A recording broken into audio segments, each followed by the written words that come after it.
Hey all of you out there in Eorzea, welcome to She Heals, I Tank, your weekly Final Fantasy XIV podcast. Today is Friday, July 31st, and this is episode 228 of the Shit Podcast.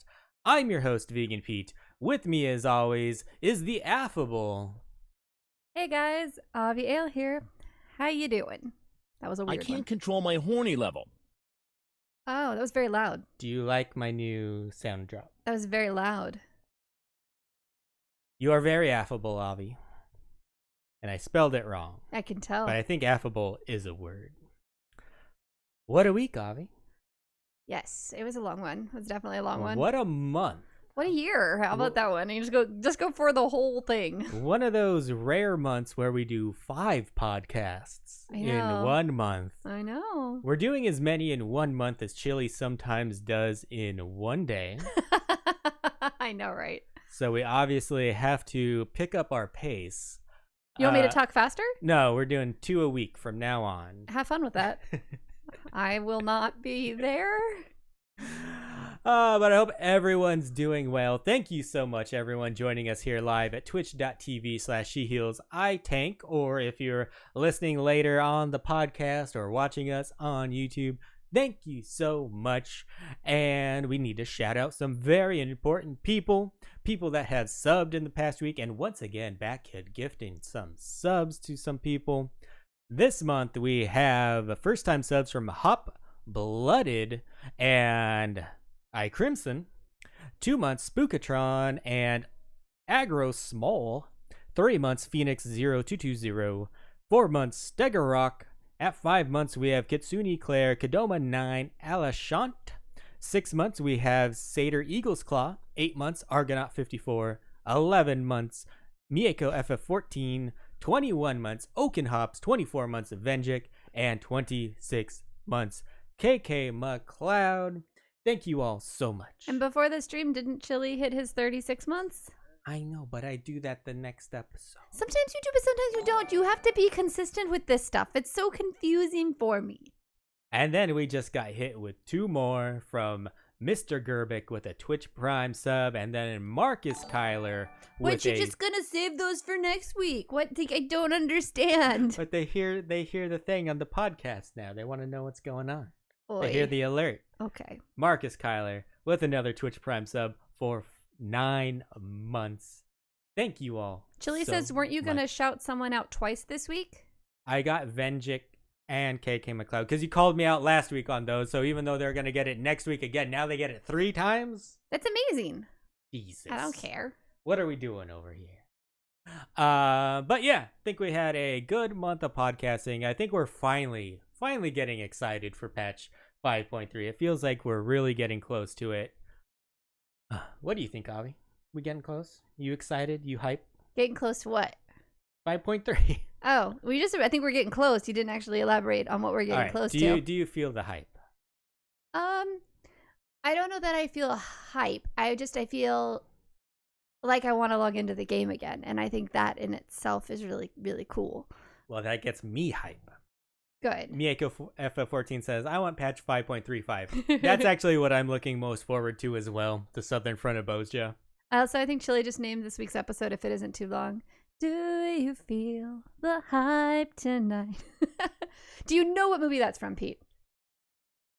A Wee Mawak. Is that the one? Yes. Which one is that? Sandlot. Tell me I'm wrong. You're wrong. What? I thought that, don't they sing that song in The Sandlot, though? I don't remember that, but they don't sing the other song in The Sandlot. They're both Disney movies.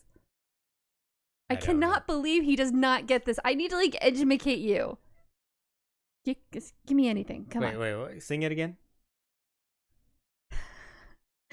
Can you feel the love tonight? Is that Aladdin? You fucking dumb ass. No. Oh my god. Yes, it's Disney's version of Macbeth. This is usually before Toy Story, this was every little boy's favorite Disney movie. Before Toy Story? Yes, pre-Toy Story. Lion King? There you go! Where's my sound pit of audio, people clapping and cheering? We should have something like that. You guys, I gotta pay for that app on my iPad so I can just have my own little sound bites because this is not. I cannot believe. Have you seen The Lion King? Are we gonna have issues? I've seen The Lion King. Have you? What I saw it when it was in theaters, and I've never seen it since. So I was like 8 years old. Oh, what's wrong with you? Do you remember Timon and Pumbaa? Love those two motherfuckers. Do you even know? What? You don't even know. I don't believe you. I can't believe you. I can't believe I'm married man who doesn't watch Disney movies like ever. Can't even get the references. It's like 2 weeks in a row. I bet Childish Gambino played a better one. I heard it was kind of weird. What are we doing a podcast for again, Avi? Greenleaf Minute. Whoa. No? I sounded like a setup. I didn't set you up. It sounded like a setup. Damn it. It was pretty good. Everyone's favorite No, I already did segment. I thought that was a better setup. Greenleaf Minute. It's the Greenleaf Minute. And this week, I picked a question that I saw someone post in the Reddit Daily Questions thread on the Final Fantasy 14 subreddit. They posted, just reached Shadowbringer's first dungeon. Is there any disadvantage to bringing NPCs as opposed to using the duty finder? So when they say that, they're talking about the trust system. Yeah, Pete asked me if I thought this would be a good question to talk about, and I actually thought this was a decent, not really a Greenleaf Minute, but it's more of like a pros and cons of using the trust system for new dungeons. Because it's not all cons, but it's, knowing what you'll be getting, what you'll be missing, and I thought that was kind of important. So what would you say is a con, or the biggest con? It's usually going to be a slower run. Yes. And they can take upwards of about 30 minutes if you're using the trust. And in my opinion, one of the downsides too is that everyone in your party knows all of the mechanics, so you don't get that experience of running it blind with a full party. Like where all four of you don't know what's coming. That could be a pro or a con depending on your perspective. Of course, both of those things could. So I personally love it if I can go with everyone blind on the content. That is by far my favorite. But you may not like that. And the other thing is, like it can go slow, but the pro is if you go DPS, you have an instant queue. I will say, like you're saying you like going in blind.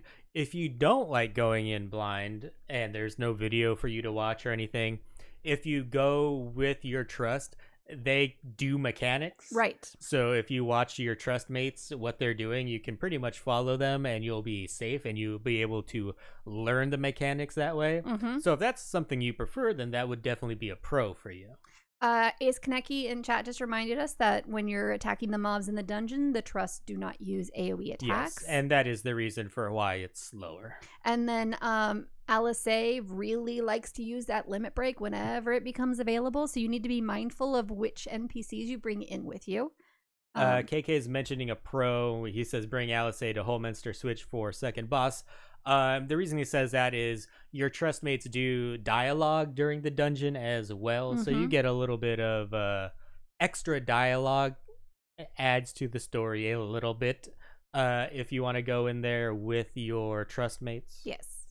It's definitely fun that way as well. Another negative is you get less treasure chests. Everything can still drop. You get everything that does drop. Yes, there's just less when you do it with a trust. But you're rolling against no one else, so it makes sense. It probably makes up for it. Yeah, it's about even, unless nowadays you get a group and a lot of people are just passing on everything, and then you can use. But not usually for the new dungeons. The new dungeons people don't usually pass on stuff.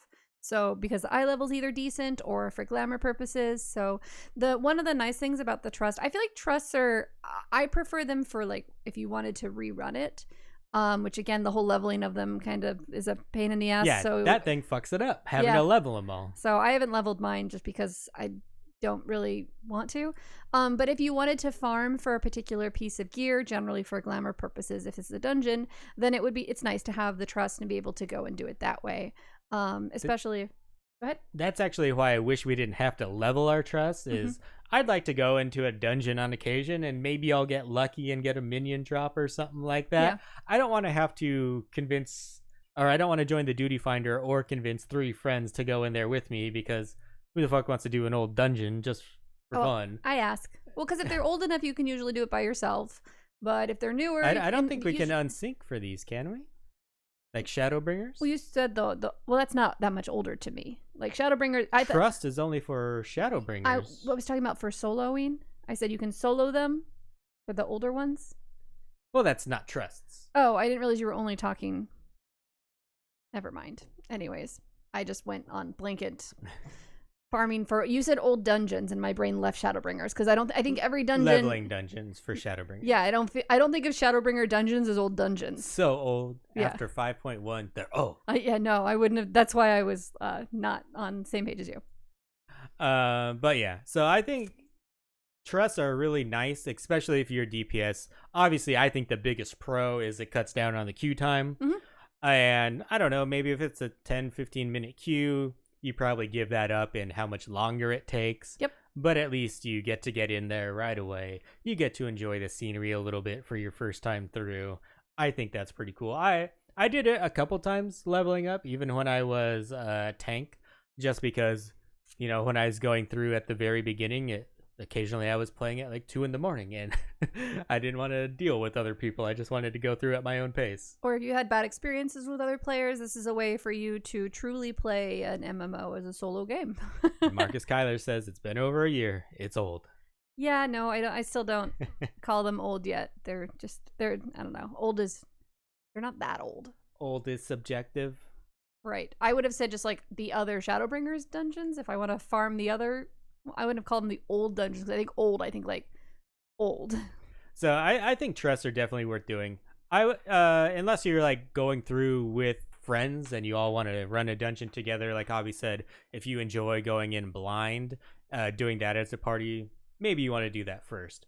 But if you're just leveling solo, going through all the story on your own, then I would recommend doing the trust first instead of. Hey Pete, I can hear your game music. Yeah. Sorry guys, I'm sitting here listening to him talk. I'm like, I hear music. Notice someone's just standing right in front of us like an asshole. Yep. We can always move. Background music paused. Hey, back kid. Hey, you back kid. Okay. Note to self: edit out Avi talking about music. All right. With that, do your trusts. My only problem with trusts is I don't fucking like leveling them. I'll never level them. Kudos to everyone that has the patience to level them. I definitely don't. Yeah, I don't know if that's maybe something we'll regret later down the road when like the level cap is raised or something, and then you've got twice as much leveling to do in your trust. I don't know. But then they'll probably nerf it, so it just is not something I really want to do. So, all right. With that, let's get to Avi's favorite segment. It's the tweet of the week. It is the tweet of the week. And this week it comes from Sayo, who said, had the opportunity to take shots of Avi from the She Heals I Tank podcast show. The Yorha caster top was trying to evade us, but she finally managed to get it after blessings from RN Jesus with her number 10 roll. It was fun and rewarding. Hashtag G-posers. Avi, so you finally got your Yorha top from the copied factory with a 10 roll. Congratulations on that. And there were 2 other casters in the group, so I thought for sure I was like my 4th run of the week, and I thought for sure I wasn't going to get it. And it was the first time I'd even seen it drop, and with that 10 roll, and then I did. I was like, oh my god, can't believe I did. Thank you.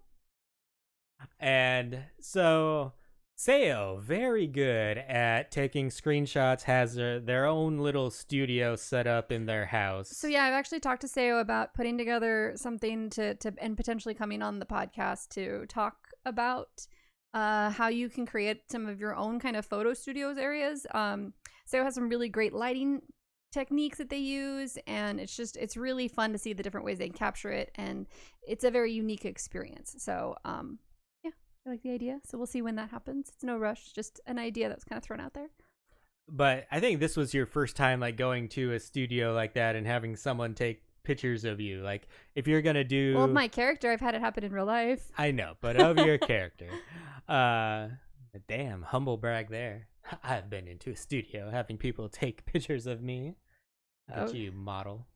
No, I had to get headshots for stuff, for like personal stuff. When you own a business. For your acting career? No, when you own a business and stuff, you have to put the picture of yourself on the website and stuff. And if you have friends who are photographers, you trade cake for pictures. It seemed like you were very excited with the pictures. The pictures that Saya took were some of the best I've ever had taken of my characters. So the tips for these photo studios that they set up, I'm really excited for. Or you can join us on Discord. We've got a bunch of tips that we've pinned in the Glamour channel, and so you can learn about having to create your own. It was just kind of a really fun bunch of techniques. It's already improved my personal Glamour game. So not Glamour game, but Photoshop game. So yeah. All right, Avi. Now it's time for news and notes from around the realm, and they have updated the special site for patch 5.3 again. First up, we have Unreal Trials and Faux Hollows. We'll be getting the Afa Amphitheater. I never know how to say that. I feel like I would just say the Amphitheater. I always skip the second one. Akafa Amphitheater Unreal. Like, I really forgot that the FL was there. Which, of course, is Shiva. The site was updated with a small blurb that reads, "A strange fox comes to you seeking even stranger tales. Those born of boldness of imagination. When you turn your mind to the story of Shiva, what dreams of ice may come." And we got a couple of pictures to go along with this. We have an actual fox as an NPC. He looks so grumpy, or she, it, they. I love it. I think it's hilarious. So faux or fox, as they're taking a little play on words, is the NPC for this. And this fox, as you said, is grumpy. He looks like he is tired already of hearing our shitty stories of fighting Shiva and the other primals. But yeah, apparently that's the NPC we might be going to, or maybe it's a minion. Who knows? I'm guessing it's the NPC. He's by Chloe. That's why in game our characters are standing right by Chloe Alipo in Idleshire. Yes, we'll be going to Idleshire. Yes. And then they gave us a picture of Shiva. I haven't done Shiva in a really long time, so I don't know if they changed much in this she screenshot. Looks the exact same. Yeah, it looks. It's Shiva. That's the whole point. Is that she was supposed to look the exact same. So yeah, not like our CTE riddled brains reimagining the primals for Eden. This one seems to be pretty true to the original form, if not exactly the same. Yes. And then we have an update on the custom deliveries. You want to read this text for us, Avi? The text reads, "Though the people of Ishgard and Dragonkind have agreed to a truce, they have yet to fully realize the potential of such an alliance. The Dragonling Il-2 hopes that by learning the ways of artisans, she and her brethren may contribute to the Ishgardian restoration and strengthen the bonds of trust with their newfound friends." We get a little picture of the cute little dragon, L2. That's how I'm going to say it, just L2. I think it's cool they're trying to tie it in with the Ishgardian restoration. That's one of the things I kind of bring up a lot is I wish they would reuse some of the old areas. So giving us another reason to go back to Ishgard. And I like that it's the dragons, bringing the dragons back into the story a little bit. But you did make a point that all of the other custom deliveries allowed you to customize the character. And so if it's a dragon like this, you're not really going to be able to dress the NPC. Maybe we can give it different wings. I doubt it, but I mean, it'd be cool if you could like change its color or something. At least I don't know, but it's interesting that they not only made it different in like the race of the character that you're talking to, but they made one that you can't actually customize. So I'll just be curious to see how that changes things. Even though I won't do that content, but I'll hear Pete talk about it, so you know. You should do that content. It's one of the easiest, cheapest ways to level crafters. I mean, it's really easy and cheap to level crafters right now. Yes, but at least this way you'll get scripts as well. Yeah, that's why I have you. And then when you have excess scripts, I can say, hey, I need this, and then I can log into your character and spend all your scripts and give me all the loot. That sounds horrible. You don't even know. Nope. That's not happening. It's already happened. Nope. Has it really? Have you logged in and taken my script? No. Like, my script's so old. Next, we have the Ishgardian Restoration. We got an update that reads, with Francel de Halianart, Leading the charge, the reconstruction of the firmament surges to ever loftier heights. As many and more take up residence in the new nest, the Lord would realize his latest vision, a bustling new commercial district befitting Ishgard's new age of free trade and enlightenment. Ooh. Artisans, one and all, take up your tools and answer the call. Yeah, like super serious voice for that one. You ready to go into Ishgardian reconstruction? I mean, so I actually hadn't been into even the Ishgard restoration area, and since we passed the last phase, I didn't realize that I went there today actually to check on something, and I hadn't seen the cutscene. It legitimately fully looks like a cutscene for like a housing area. It's just housing. It's a house. Like it's. I actually, since I hadn't seen the cutscene because I just hadn't had a reason to go back, I knew it was going to be housing, but seeing that little like overhead shot of lit like plots, it was just, come on, you guys, just don't try to pretend we don't know what's happening here. Like we know what's happening here. You don't think there's going to be an actual bustling new commercial district? Yeah, of neighborhoods. Yeah. That'd be kind of cool though if they did surprise us and make something different. Well, I mean, they might like have the main area. I mean, every housing area has like a little area of shops. It's just going to be the same junk monger and housing merchant and all that stuff or whatever. Yeah, I would definitely not consider that a bustling new commercial district. No, but yeah, it's fine. It's just funny that they're like, yeah, haha, you guys are going to be so surprised. Like, no, it's quite obvious. Painfully obvious. They said the restoration's coming in 5.31. Okay. So we'll have to wait a little bit. It's not coming right at patch 5.3. Hopefully we get the housing sooner than later, because I've been seeing more and more since they shut off the demolition timer because of coronavirus. People are really wanting houses, and it's getting really hard to find any. Yeah. Chile is saying the housing probably won't be till 5.5. Yeah, I figured that, but also I have to say that like from the previews of the Ishgardian housing, I don't want it. It's just gray. It's gray and depressing looking. Some people like the snow. Yeah, I guess there's that, but it's like if there was like snow on the ground and it like was like a pretty place with snow, but it doesn't, it's like, I think I would like that better than Ul'dah. I find Ul'dah boring. Well, I mean, the Goblet is the least popular of the housing areas, so that's okay. But Ul'dah's already stones because it's desert. So I just feel like it would have been, I really hope that with the Ishgardian housing area, I think it would be really cool because like you said, what they have that's different is snow. If they like put more snow on the ground and made that like a feature aesthetic of it, that would be really cool. What if they also make the houses like very dragon-like as well? They're not. They've already like shown us what they're going to look like in that little cutscene. Skins, baby. So yeah. Skins that are only for Ishgard. They look like dragons. Okay. Scales on your house. So after that, we have the patch 5.3 Overhaul. They are changing A Realm Reborn. Square Enix details this by writing, A Realm Reborn offers players an adventure of epic proportions. At times, perhaps, too epic. Oh, it couldn't have been more perfectly put. Yes, that's their problem. It was too epic. Too epic. To make the journey to Heavensward swifter, the main scenario is now streamlined in terms of overall length, with adjustments to experience point gain and gear rewards for quest completion. In addition, mounts can now fly in A Realm Reborn maps. Once you finish all of these quests, so that doesn't help you while you're leveling. And this much requested feature allows you to view the landscape of Eorzea as never before, while helping you reach your destination more quickly. And the picture they gave us is of a chocobo and a sheep flying in front of Limsolo Minsa. There's a griffin in there too. Oh, way in the back. Didn't even see it. You blind.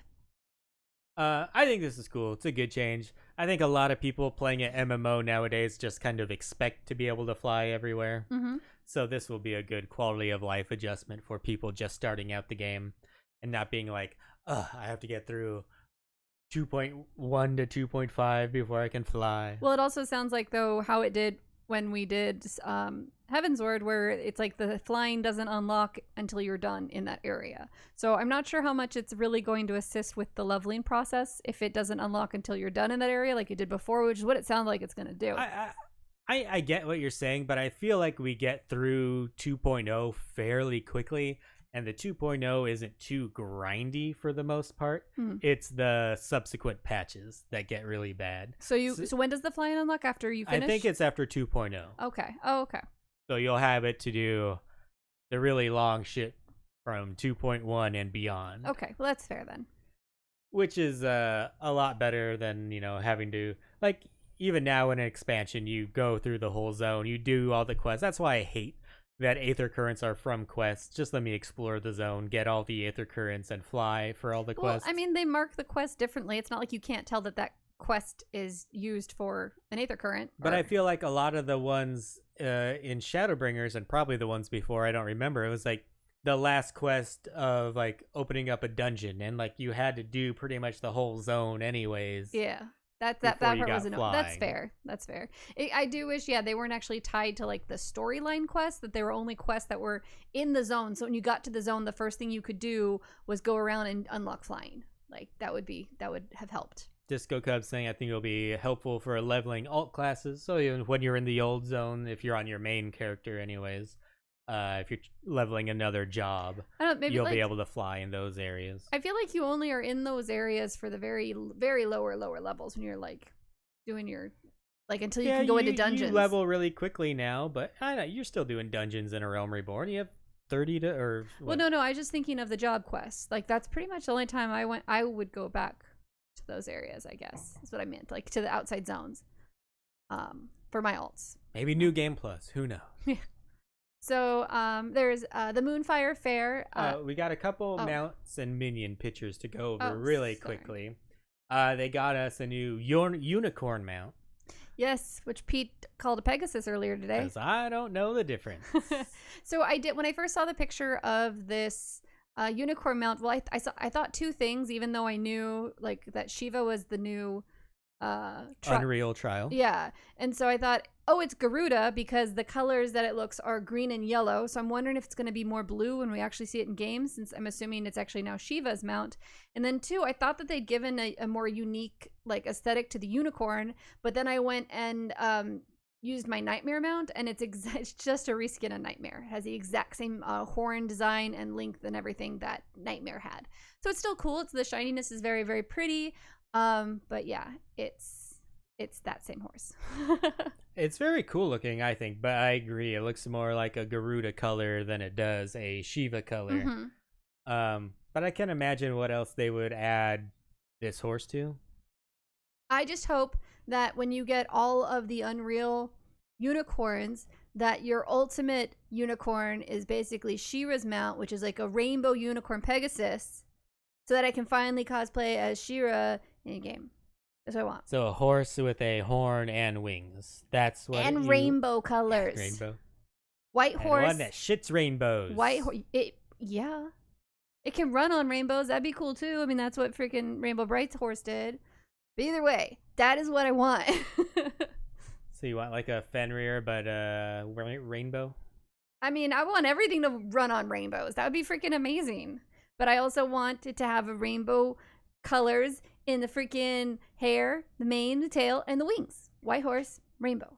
I don't know if you're gonna. And if you're collecting all the different colored horses, it makes sense. It doesn't need to turn gold. It always turns gold. Give me something not gold. Give me rainbow that runs on rainbow. But what if they're going to do like the animal based on what the primal was? You know how? No, this is already a horse. They're doing horses again. I know, but a horse was a Realm Reborn. What if when they do a Heavensward Unreal Trial, it's going to be eagle? They're gonna do the. I think they're gonna do all of the Realm Reborn ones first, because it makes logical. That's so boring. You're boring. All right, Ivy, you were jumping the gun, getting to a seasonal event. What do you got for us? Why don't you make sure to take that image off the screen, since you always tend to forget that one? Tell me to do my job. Because you forget to. So as I said a moment ago, the Moonfire Faire Summer Shark Blowout seasonal event is starting the day after patch 5.3 goes live. That's right.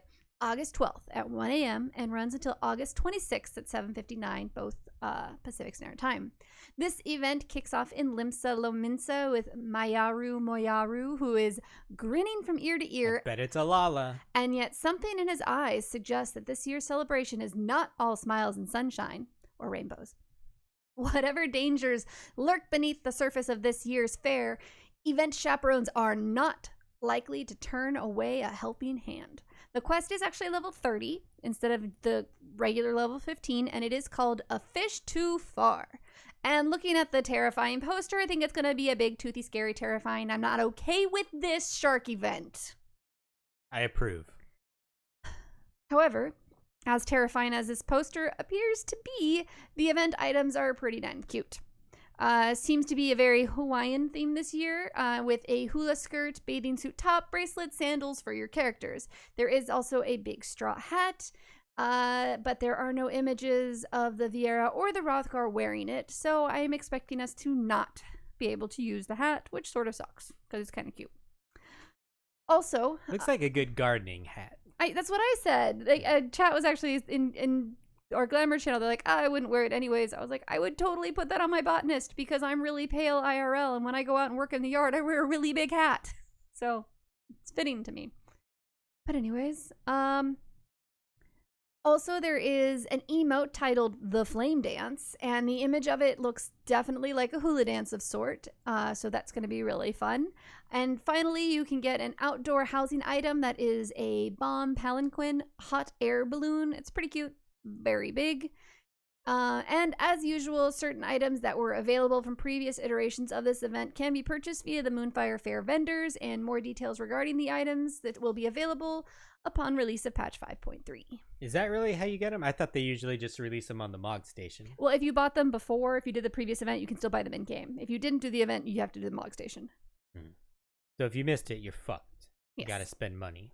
Well, I mean, you didn't even used to have that as an option. It just used to be like, you have this, you show that you've been playing the game for a long time, but now it's if you have this, you show that you've been playing the game for a long time or that you spent cash money. Sword of Storm says usually just refers to the fireworks. Because couldn't you get any seasonal gear from the Calamity person That if you've you purchased before? accidentally destroyed it? I was reading the notes from the event page on the Lodestone, so yeah. Well, maybe you can get some more fireworks You're from literally past asking me events. more questions from what I read. Why don't you know this, Alvin? I read it verbatim. One thing that I found curious wasn't this what everyone was expecting that Hawaiian shirt and khakis glamour that we went over last week to be from? I don't know that people are assuming that, but I think that that's just going to be an item that's released then. Going to be from something else. A Maybe a crafted crafting item that Yeah. you have to go into That's the big crafted item. the treasure maps and get a drop from, and that's going to be the new hot crafting item. Who Mhm. knows? Get your Hawaiian shirts. There is a new screenshot contest going on right now. Show off your creativity by capturing the subject of your choice using the G-Pose group pose screen effect. Saturated line work. This is the screenshot effect that adds white lines to your screenshot. The screenshot may feature characters, landscapes, or any other in-game subject you'd like, as long as the saturated line work screen effect is visible in the screenshot. You'll be able to submit your screenshot between Monday, July 27th, so it's going on right now, obviously, to Monday, August 10th at 7 p.m. Pacific Standard Time. Entries work in a similar manner, but instead of posting your images on the Lodestone, they have a dedicated entry website. So to enter this, you're going to capture a screenshot that follows the theme and rules and submit your entry while following the instructions on the website. Be sure to include the following information when submitting your entry. I do want to interject for just a sec. They've actually simplified it. So like before, when you had to post on the Lodestone, you had to remember to put all of your information on there, including the item you wanted to win.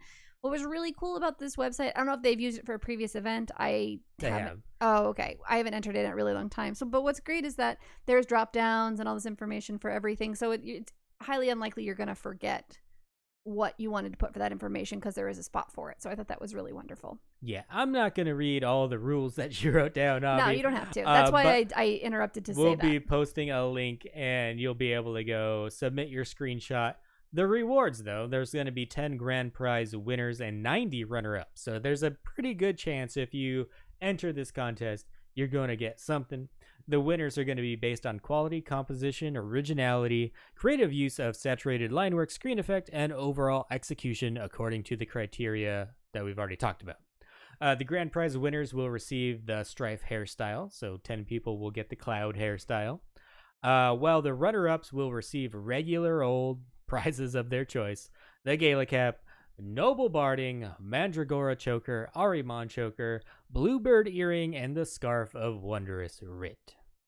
I've never got any of those because I've never entered a contest. Unfortunately, this event is for NA only, and you must be 13 years of age to enter. Or older. You can't. It's not only 13-year-olds. Only 13-year-olds are allowed to enter. I imagine they're going to do something similar for the other regions if they haven't announced them by now. Right. But we only check the NA Lodestone. It's not good. We do a podcast. We should check more than the NA Lodestone. North America, best continent. I didn't know we only check the North America. You are lazy. It's in Japanese. Excuses. Google Translate. It's always funny. All right. So with the changes implemented in A Realm Reborn, there are now some new requirements that you may have to go back and complete, especially on any alts you have made, in order to start patch the MSQ that comes out in patch 5.3. And these include the Chronicles of a New Era, the Crystal Tower, Light of Hope series, and one of the following side quests. It's basically the My Little Chocobo for whichever Grand Company you are a part of. So it's best to get on these now because you've got until August 11th if you want to make sure you have them done in advance for all of your characters so you can jump right into that new content. I can't really imagine anyone not doing the My Little Chocobo one and getting to Stormblood. Or Shadowbringers, excuse me. If anybody, I'd say Chili. No, but because you get to like level 20 or whatever, and you're like, God, when do I get a fucking mount? Like, that's just what everyone does. Yeah. No one's going all the way to Shadowbringers without doing the Chocobo quest.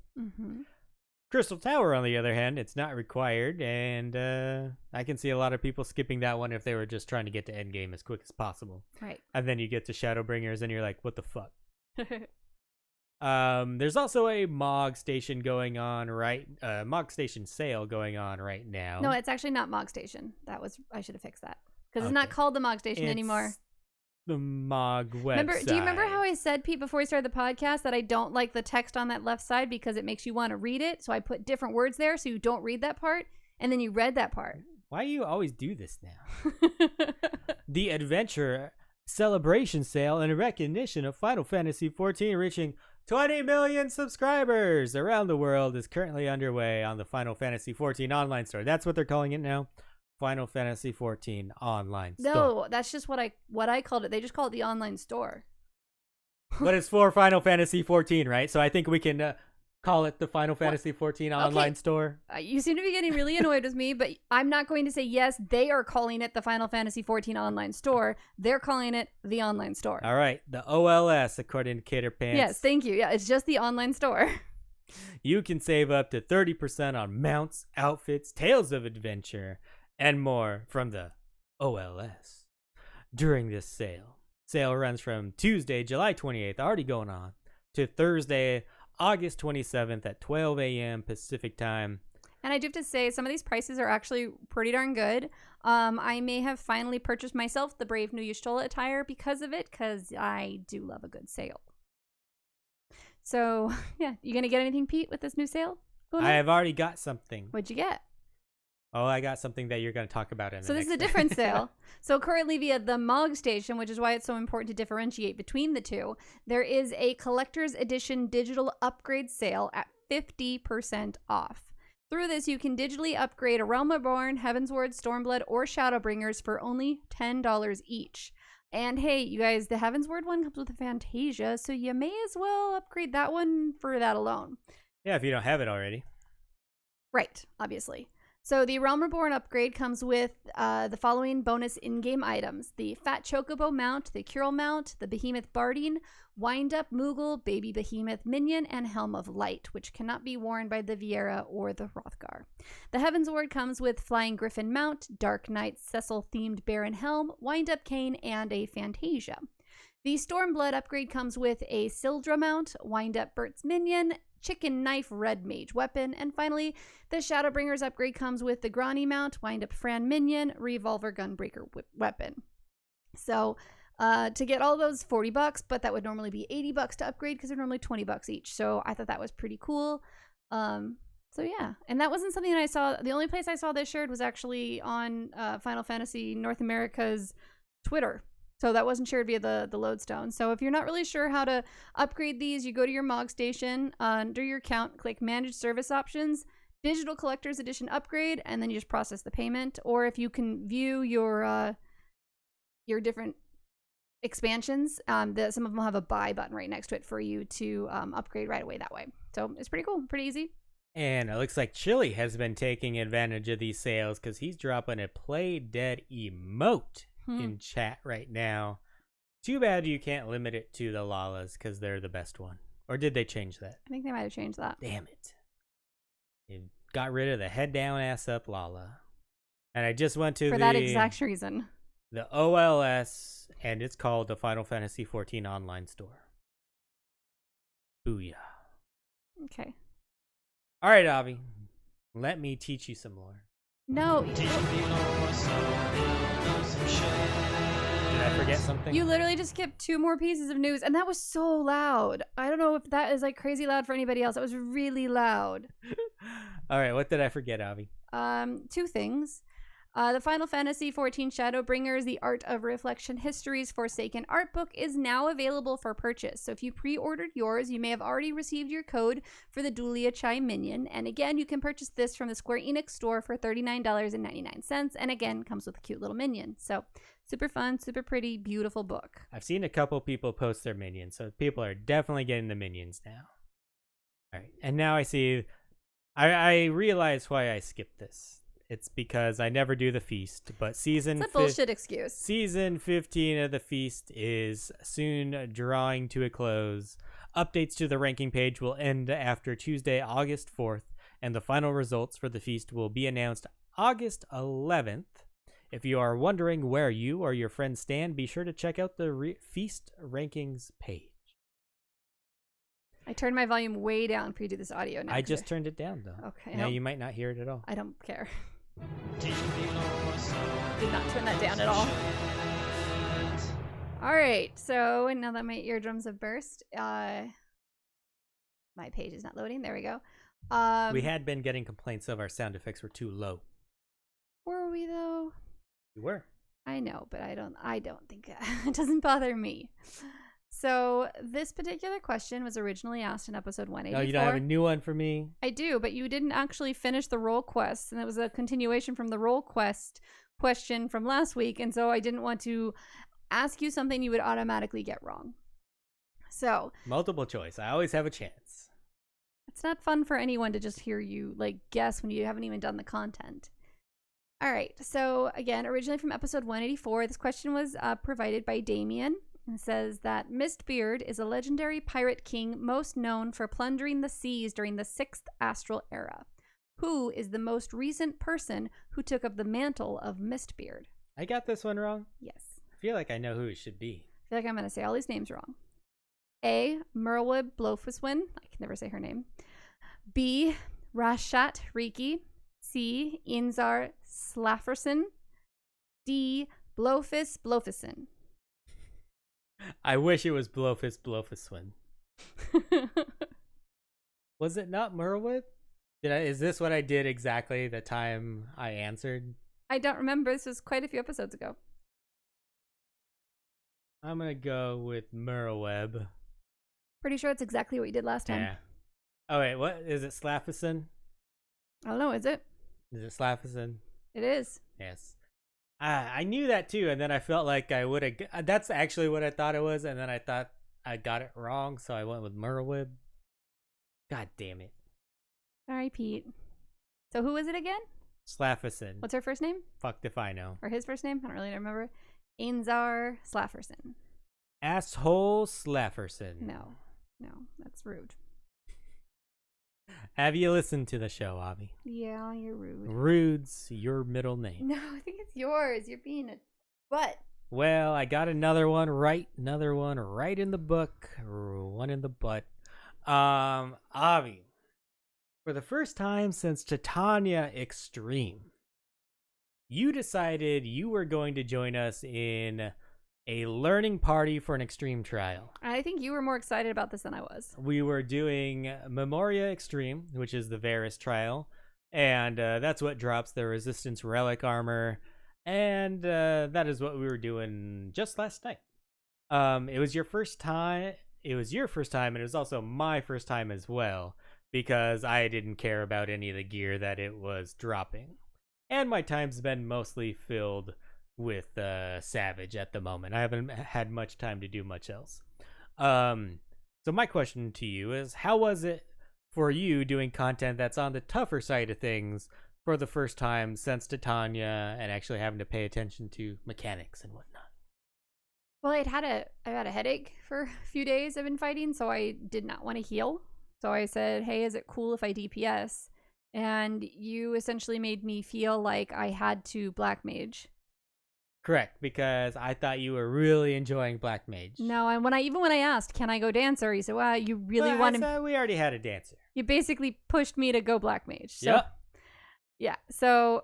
Get good. That's how you learn. I'm not a good Black... I mean, I just started playing Black Mage. So when we first started, the fight was like explained for me to stand further back in this one point. So I was starting the fight standing further back, and I kept dying because everyone's like, you got to get all the way to this corner. And I was like, how the fuck am I supposed to get all the way? So I was really frustrated. And I think the hardest thing to get back into it was like getting back in the line of the communication on how all of that works. And so I had to kind of like stop and be like, okay, guys, I'm standing all the way back here because I was told for this part over here, I have to stand in this spot. And then finally understood that I needed to stand up on the character's butt. Once I knew that simple fact, once that was made clear to me, I had a lot more fun because it was really, really, really frustrating to try to do that when I was not able to make it that far. And I did tell the group, hey, I am a Black Mage. I'm not a Black Mage main. I don't want to be here as this class. And so then as soon as we did not beat it that night, but as soon as we went in for a second try, I said, if that's okay with everybody, I'm just going to change to Dancer, even though we have a Dancer in the group, because I feel like I will do better DPS and I will have more fun. And I had been parsing to kind of get an idea for how badly I was doing or not. And let's just say my DPS went up by 3,000 when I switched to Dancer. And then including my increasing some of the top DPS's output as well in the group. So it was definitely So you definitely know how to play Dancer better than Black Mage. It was very difficult to try to play a fight that has a lot of movement on Black Mage, 1, and 2, when I don't really fully have the Black Mage rotation down. Like, when I was playing Black Mage and copied Factory, I'm doing mechanics I know how to do. So when I'm kind of getting the feel of the rotation, I'm okay because I know where I have to stand. When I'm getting a feel of the rotation with a fight I have no idea where I'm supposed to stand, that combination was not fun. That was not fun. You should have known better than to do that to me. How should I have known better? You haven't done anything like that in so long. I don't know. You don't know that playing a class you don't know very well in a fight you've never done before is a bad combination? I thought you knew Black Mage better than apparently you did. I've only done content I'm very familiar with on it. It's a big difference. I've never seen you play Dancer that much either. Oh, I know Dancer. I'm good with Dancer, obviously. Like, it was night and day. But once you got past the communication issues of what to play and where you should stand in the trial, did you have fun doing a little bit harder content? No, it was horrible. I never want to do it again. And that's why we're never doing the podcast again. But no, did you enjoy yourself? Yeah, I'd already decided that I don't want to main Black Mage, that I have more fun playing Dancer, and I had thought I told you that, and maybe I did and you just didn't hear me. That doesn't sound like me. It sounds exactly like you. So I think I should have just stood my ground a little more and go on Dancer, and I would have definitely had more fun because I was very, very, very, very frustrated when we first started because you guys were trying to explain like the subsequent mechanics, and I couldn't get past the very first one because I was standing in the completely wrong spot. So maybe you misheard my question. I said after. I know. I'm just that was what was That was the only part I didn't have fun. Like, literally once that... after that, I was frustrated because I shouldn't have been in there as a black mage. Like, I should not have been in there as black mage. The other thing is, with the gear, if we did beat it, I wouldn't want it on my black mage. So have you even seen it? No, it drops chests or whatever so whatever you open it on the job you are on at the time. Right, but like while you're in there, or you get the chest in your inventory? You can open it anytime you want. So you would have been able to open it on your dancer if you wanted to. Yeah, I already got my KK just said I already grinded for the caster chest I want. I don't need to do anymore. But yeah, so please don't ever, anyone who has, friends who are unsure of going into content like that, don't designate what class they should play. They're going to have a lot more fun if you let them pick the class that they are most comfortable on as well. I guess that's kind of the learning point of that. Don't have them go the class you'll think they'll be best on. Let them go the class they think they'll be the best on. And if they're not, let them find it out for themselves rather than having them be mad at you. Pete. I'm not mad. I guess my question is, like, after being away from harder level content for a while, was it fun? Yes, I said yes. Like, was it fun doing the mechanics? Like, or were you just annoyed that you had to do it and you wish it was more like 24-man raid where you could get hit by something and survive and it was a little more forgiving? Or did you like the challenge more? I've always liked 24-man raids more than extreme fights. Extreme fights to me aren't about the fight. They're about hanging out with people that you enjoy hanging out with. So it's more about learning together with the people you enjoy playing with more than necessarily just challenging yourself. Yeah, I'm not the kind of person who goes back and like replays a game on a harder mode. Like, that's just not a thing I do. I'll play a game on an easier mode just because I'm here for the story. That's how I play games. So that's why I don't find the Savage content and all that stuff that appealing personally, because I'm here for the story. So yeah, and when I do that kind of content, I'm here for the people. That was one of the original arguments against splitting up a raid into normal and savage, is that takes away one of the incentives to do savage because you get no new story. Because you did do Coil, and I think a part of that was because you wanted to see that Coil story. That's exactly why I did it. So now that they got I was horrible at it, but I did it. Now that they got rid of that, there's one less incentive for people to do the savage content. I can see both sides of the story, though, because if you put a lot of work into a savage raid, a lot of development time into a savage raid, you want a lot of people to do it. I think there are quite a few people doing the content. I don't think they have an issue with people not doing the savage content. I feel like it's less than 10%. Really? Yeah. Like, well, right now maybe, but I mean, it's old content now. No, I mean, you're gonna go with the old phrase earlier. Like whenever they come up, or let's say by the time they get to the next tier, there's probably 10% of people that have done it. That have beat it or that have done it? I think we've only ever seen stats on people that have beat it, because it's usually like they get the mount or the minion at the end. Hopefully more people have stepped foot in it to give it a try.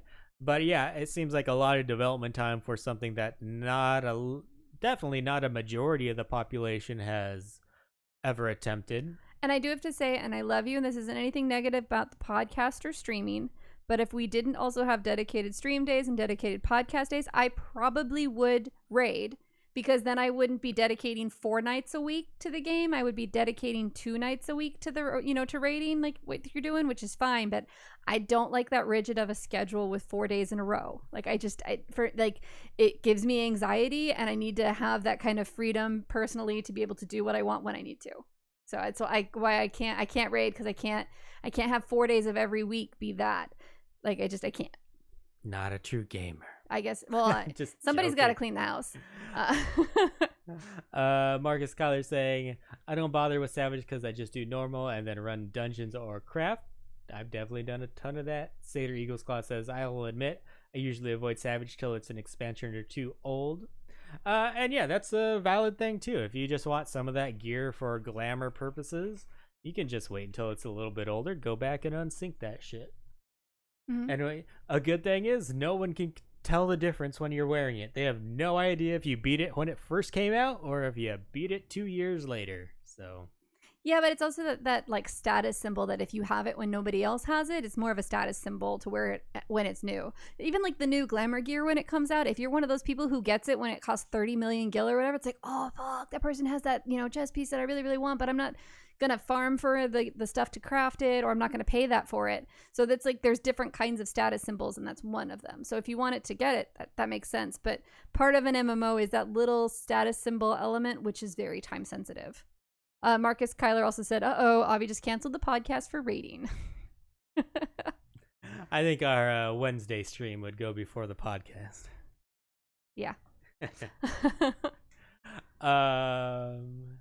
Yeah.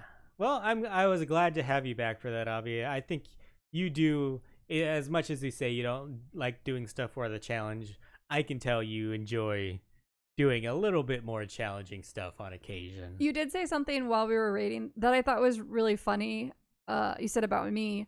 You said about why you want me to raid, because you said like Avi has to be the best at everything. So if she's in here DPSing and she's not doing top DPS, she's gonna work her ass off to be that top DPS. She'll boot up that ACT, and if she's not top DPS, it lights a fire under her ass. It does. It which I also acknowledge that I'm, as a dancer, I won't be top DPS, but if I'm like, if it's, an 8-man group and I'm the second, totally cool with that. Like that's because I know I'm increasing the number one's DPS. So yeah, I don't know. It's just kind of interesting. So the last thing I had to discuss, Avi, was something that it was just a little thing that kept on getting pushed back and back. This was from like 5 episodes ago. I don't even quite remember why we had it, but we needed a little something to fill out this episode. No, we don't. We're at an hour. Quality of life changes we want, Avi. And I had started listing these, and then maybe I thought it was going to be a little more fun if you had to pick between which one you would get. Okay. So something people have wanted are more glamour plates and more items to put in your glamour dresser, so a higher limit. I think we can do 200 now. So let's say they double. I think it's 400. Is it 400? I think it is. Whatever it is now, let's say they double it. The number of items you can put in the glamour dresser. Would you rather have more items available to you or double the amount of glamour plates? Glamour plates, hands down. No question. What I actually do is, because I like having lots of glamours, obviously, as you guys know, I, rather than taking like really pretty fancy screenshots of every glamour that I make, because that's time consuming, I use, when I have the glamour dresser over, I use Snagit, and I take a little window screenshot of the glamour window preview. And that way I save it in a folder. I have a folder called Glamour, so that when there's one I currently don't want to use, but I know I'm going to want to recreate it or remember it, because I personally won't. Like, it's like going through your closet. Like, you don't oh my have God, photographic memory? I forgot I had that dress. I forgot about that outfit. Like, you just forget. So I either have more glamour plates, or it would be cool to have a way to, like, save an outfit that isn't necessarily set to a glamour plate. So I could have, like, saved outfits like in the back of my closet, but I don't see those ones. Maybe you can get one of the mannequins and like dress it up in an old glamour. You could, yeah, but that actually takes the gear. So in order to then it becomes a pain, because you have to take it off the mannequin and put it back. There's a lot of. I've actually never used a mannequin. It's not surprising. I also would really, really, really like to be able to use dyes that are on my retainers.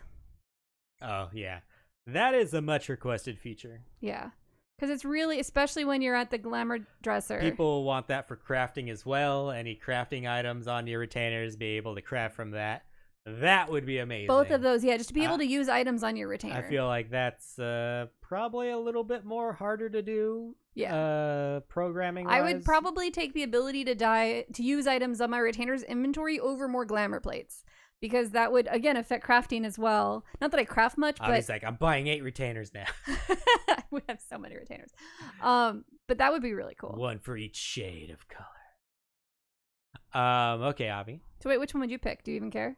This I don't really care. Figured. I have used all my glamour plates, but like half of them are basically the same. Exact same thing, yeah. And then occasionally I'll just use one for... I use one dedicated just for the fashion report. And I'll just put stuff on there for each. I know, because I created. Each time I decide to do it. I created a few of your glamour plates, and some of them are your exact same glamour, but I put like the chocobo head on and then dyed it metallic yellow.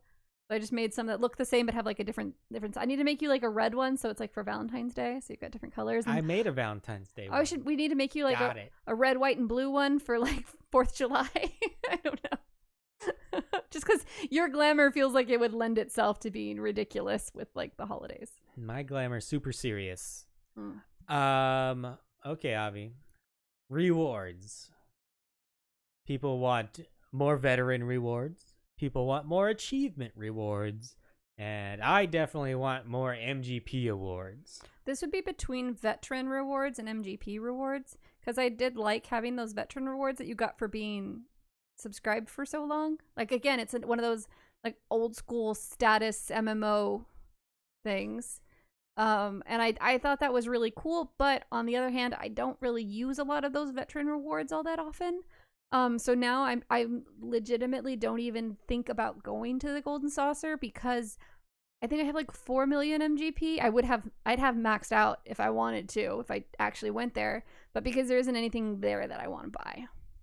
So maybe MGP rewards. Marcus Kyler's saying he wishes there were more commendation rewards. Damn, getting a lot of those commendations.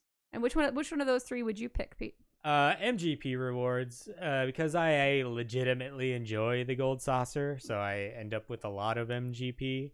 I bought all the mounts. I bought a decent amount of the glamour that I think I would ever wear. I don't buy every piece of the glamour. I could if I wanted to. Right. But all the mounts, all the minions. Yeah, I only buy the pieces that I want. It's the same way like Pete was just talking about the Realm Reborn, Heavensward, the digital upgrades. I don't have them all because those items weren't necessarily things I wanted on my character. And so I said, I'm not going to spend that extra money for something I'm not going to use just to have it. So I actually only have the Heavensward one, and that's probably because of the Fantasia, honestly. So yeah, that's just not me. Yeah, I definitely think we need more MGP rewards. Achievement rewards would be cool, but not necessarily on the top of my list. And by achievement rewards, I was thinking more like different achievements for dungeons, like if you sped run it, if you beat it in a certain amount of time, stuff like that. I see. Veteran rewards would be cool. They need to improve on the system that they were supposed to go to after they got rid of like they just need to add more things to it. It's kind of like the MGP rewards. The veteran rewards and the MGP rewards just need more items. Just like the competitions that they do with the outside game, the screenshot competitions need new rewards. Like there's stuff that just needs like a little bit of a facelift, and it's not even much of one, just a little bit of one. And I agree with chat saying more commendation rewards, because that's almost a veteran reward type thing, because you're going to get more commendations the more you play. That's the true. Longer you play. I feel like people are commendating less often. Like, not that I'm getting less commendations, but we'll be like with a group, and it's like there's 3 people who can just leave really quick too. Yeah, that's what I mean. Like, people are just running out now and they don't care about the comment. Maybe it's because they've been playing so long they don't care about the bonus. I don't know. It's something I've noticed. But yeah, they just run out. I'm closing in on 4 million MGP, and I'm just casually doing stuff in there, not even grinding for anything. Ace and Satar both said they agree. People have been ghosting fast. Yeah. So, yeah, it's just, I don't know. They're in a hurry. All right, my last one for you to pick between, Avi, is getting rid of Totorock or getting rid of Aramvale. I don't care. What would you rather have? I don't care. Keep them. Keep them both. Keep them both. Get rid of them both. I don't care.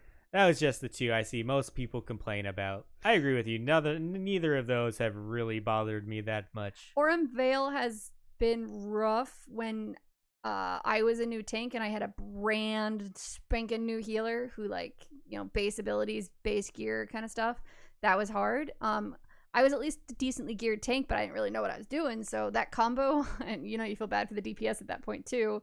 But I think the 2 DPS with me were friends, because I generally, when I was leveling as a tank, didn't want to go into a pug if I could help it. But when I got Aramvale and I'm like a new tank, I was like, no, why? 2 votes for Totorock. Getting rid of Totorock. That's slow. It's a long dungeon. Stone Vigil in chat. Yeah, it's just older dungeons. And nothing to pick between anymore, but I really wish we had a deep dungeon to do coming up. I think that's what the Faux Hollows is taking the place of. We'll see if it has the replay value, because I have a feeling that with one trial coming. It's totally different. It's totally different, but I mean, if this is what we're getting instead of that, I'm obviously going to compare to it. If it's weird because one is a whole expansion and it has the replay value. I think Palace of the Dead or Heaven on High, it's probably going to be harder to get to max level than this is going to be to beat every patch that we get a trial with. Right. Is Faux Hollows not the new relic thing? Faux Hollows is Belgium Arsenal, sorry. Right? The Arsenal one? That's what we had in Eureka. And what's it called? Beau's Just Southern Front. Beau's Just, I don't know. Yes. That's the new relic. That's the one I was thinking of, and I said the name of the other one. Sorry, because I'm tired. Because I literally just keep picturing that face of that weird chubby fox face. That's like what keeps coming to my head. That's all on your mind? That's what keeps coming to my mind. So I'm like, Faux Hollows. Yeah. But I really wish we had another deep dungeon. I got a lot of enjoyment out of that. I don't really care. As long as there's an easy way to level, that's the majority of what I use the deep dungeon for. I viewed like you going to those higher level deep dungeons as, well, that was like extreme content for 4 players, which is cool because we don't have a lot of that. So that's the part that I guess I would kind of miss. I wanted that trophy to put in my yard, which I put in the very back corner where no one can see because it ruined the look of my yard. It's ugly. Instance housing, Avi. We've talked about this already. We definitely want it though, right? Yes, I want it both. Like I think I mean honestly, even if they just had instanced housing that was cash shop only, cool. Ooh, I don't like that. You don't like anything cash shop, so it doesn't matter. I mean, you have because the reason I say that is because you have the ability to try to get a house in game. If you don't want to deal with that, you can pay for an instance house. That sounds dirty to me though, because then they would never add any more housing zones. They would have no incentive to do that. Right. But I mean, they haven't done it a lot anyway. So, but I'm just saying that's the solution to that. And something I see quite often is people wanting more items for the small and medium houses, and to a lesser extent, I see occasionally for the large houses as well. I definitely want more outside yard items for my large house. You know how you get that? Instanced housing. It's going to cost me $5 a month. I bet you Square Enix would do that shit too. You'd have to rent it. It wouldn't even be a one-time fee. They're like, $3 a month. It's nothing. You got to rent the house. Pay your rent. Fuck. All right. Have you got any quality of life changes you would like? Nothing I can think of. That was quite a bit. Let's get on to the community roundup, partner. And this week I want to talk about FFXIV Teamcraft.com again, because I've seen more and more people leveling up their crafters nowadays. And as you level up your crafter, you get to some of the harder crafts. And if you haven't really been paying attention to your abilities, Avi has experienced in the past, you might not know how to complete those crafts that are harder. That's why you just marry a crafter and go, Bubba, press the button for me. Or, Bubba, just let me give you the stuff and then you can craft it for me. Just ring to me. That's why on your eHarmony account, you should always list Final Fantasy XIV Expert Crafter. Yes. You never know. Looking for tank, looking for healer. But yeah, FFXIVTeamcraft.com is excellent. They have a crafting simulator there, so you can put in your level, you can put in your stats. I get that that's great, but I'm just like, snore. And then well, if you're interested in making your own shit. No, it's why I have you. You should be interested of it. Nope. But put in your stats, put in your level. You're going to be able to play around with all the abilities and make your own rotation. And the good thing about that is it saves all the abilities that you did. So if it worked, you're like, holy shit, that's amazing. And it's very easy to save it and recreate it in game. Because now they're going to be adding, you're going to be able to play around in game without wasting any of your materials. You're going to be able to do like test crafts. But the problem with that is if you do it and you're like, holy shit, I got to 100%. But it didn't actually save any of the abilities I did. I don't remember the order that I did them. Right. So when you're at Teamcraft, you're clicking on each one and it's saving a record of your exact rotation. And if it works, you're like, okay, now I can. And then it makes it really easy. You can, from that website, you can click a macro button and then copy and paste that to your macro in game. Oh, that's really cool. That's very simple code, but very, very useful. So the team who created that site is very clever. So be sure to check them out. Teamcraft. All right. And not a lot of listener reaction this week because I feel like since this pandemic started, like I feel like I'm at home a lot. And you feel like you're at home a lot? I definitely am. He feels like he's at home a And lot. I don't know. I used to like tweet a lot when I was on my lunch break at work and stuff like that. Like, and now since I've been home so much, I for some reason I don't tweet as much. It's really weird. But we had Legend Tater, who I really enjoyed this picture that they posted with the caption, "Uh-oh, got caught watching at Krev, LMTV, at Annie Fuchsia, and at She Heals I Tank, and I'm honored to be included in those 3 that you were watching." This is an epic But setup, too. the picture of the setup is the main attraction there. Looks like they got one... the desktop with 3 monitors desktop? and 2 laptops. Yeah.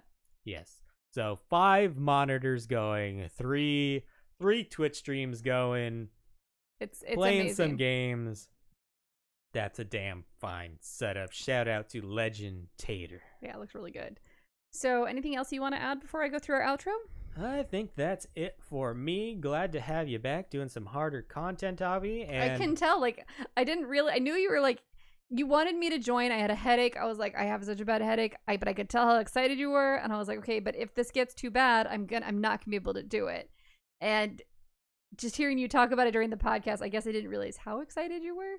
like doing content with you, baby. I know, we've been doing content, just not that content. And yeah, glad to have you back in the game. You took a break, and I wasn't trying to pressure you to get back or anything like that, but you kind of came back on your own. That's what you gotta do. You gotta let me fly on my own. You love it, set it free. Yes. And let me beat some other games, and I can come back when I'm ready. And then, yeah, I was surprised the other week. We've been working our way through God of War. And I was like, hey, do you want to play God of War tonight? And, start finishing that up. And you're like, no, I want to play Final Fantasy 14. I'm like, holy shit. Yeah, I was in it. Let's do it. I got my warrior to 80 this week. I got my caster chess piece this week. I'm finished the warrior role quest. Get mentor again? No, I haven't set that up yet because I don't feel like I'm a mentor right now. I feel like I'm remembering how to play the game. I didn't realize that I hadn't finished the caster role quest yet, so I'm finishing the caster role quest, and then I'm gonna finally finish off those role quests. So I'm excited. You'll probably do it before me. Definitely will do it before you. I would have finished it yesterday. I thought I did them all. I would have finished it yesterday, but instead I raided with you I was guys. like, there's another DPS one? What? All right, that's all I got, Avi. Take us out. So that is going to be it for this episode. As always, we've enjoyed hanging out with all of you live here on Twitch, so thank you so much for spending your time with us. If you're new, be sure to hit that follow button so you'll know the next time we will be going live. And a great big thank you to everyone listening to the podcast through iTunes, Stitcher, Podbean, or YouTube. I always forget to thank you guys too.